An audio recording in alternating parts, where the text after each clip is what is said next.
Hello အားလုံးပဲမင်္ဂလာပါ Linda ရဲ့ Self Study Chinese Vlog ကနေကြိုဆိုပါရစေ။ဒီနေ့ Linda က Lesson 1ကိုသွားချင်ပါတယ်။ Lesson 1ကပါအကြောင်းအရာလဲဆိုရင်တော့တရုတ်အတန်ချက်နဲ့ပတ်သက်တဲ့အကြောင်းအရာတွေပဲဖြစ်ပါတယ်။ဒီတရုတ်အတန်ချက်ကိုတရုတ်လိုမျိုးဘယ်လိုခေါ်လဲဆိုရင်တော့汉语拼音လို့ခေါ်ပါတယ်။汉语拼音ဒီ汉语拼音ဒီတရုတ်အတန်ချက်ကိုကြတော့ B ရယ်တရရယ်ထုံးစလို့ခေါ်တဲ့အတန်နဲ့အတန်ချဒီသုံးမျိုးနဲ့ဖွဲ့စည်းထားပါတယ် B ကိုကြတော့生母လို့ခေါ်ပါတယ်တရကိုကြတော့玉母လို့ခေါ်ပါတယ်ပြီးတော့ထုံးစလို့ခေါ်တဲ့အတန်နဲ့အတန်ချကိုကြတော့声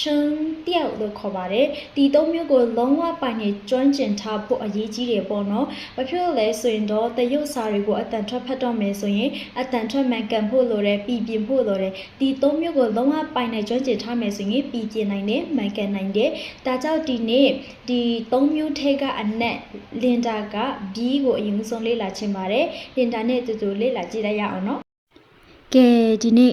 Bအင်္ဂလိပ်လိုဆိုရင် initial တရုတ်လိုဆိုရင်生母ကိုအရင်လေ့လာကြည့်လိုက်ရအောင်နော်ကဲဒါတွေကတော့ B တွေပဲဖြစ်ပါတယ်နော်အပေါ်ကအင်္ဂလိပ်စကားလုံးတွေကို B လို့ခေါ်တယ်အောက်မှာကျတော့မြန်မာလိုမျိုးအတန်ထွက်နဲ့ဖော်ပြထားပါတယ်နော် B ကိုပေါ်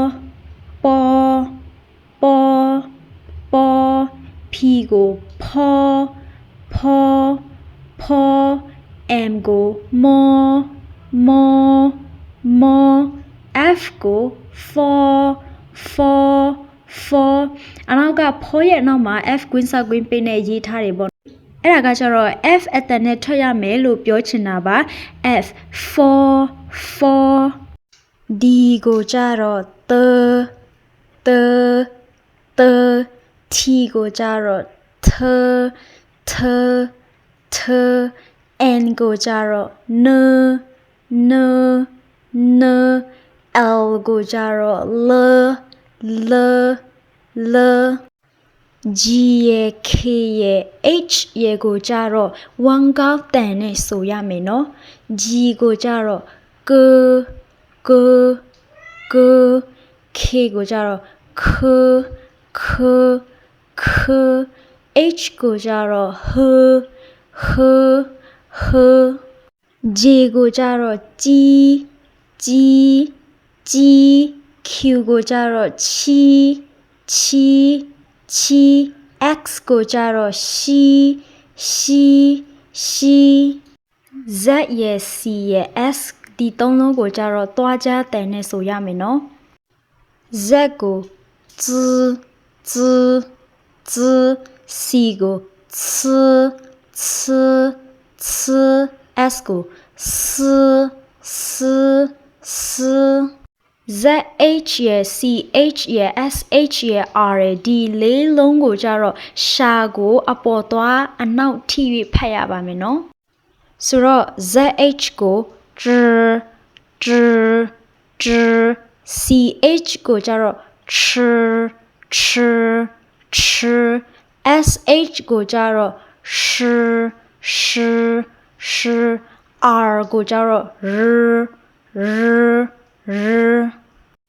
Y ကြတော့ W ကိုကြတော့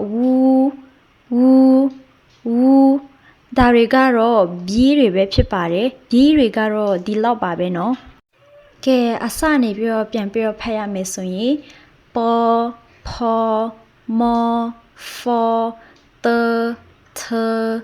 n l g k h ji qi xi zi ci si zhi chi shi ri i wu ကဲအားလုံးလည်းနားလည်ကြမယ်ရကြမယ်လို့မျှော်လင့်ပါတယ်နောက်ထပ် lesson လေးတွေမှာပြန်လည်တွေ့ဆုံကြမယ် bye bye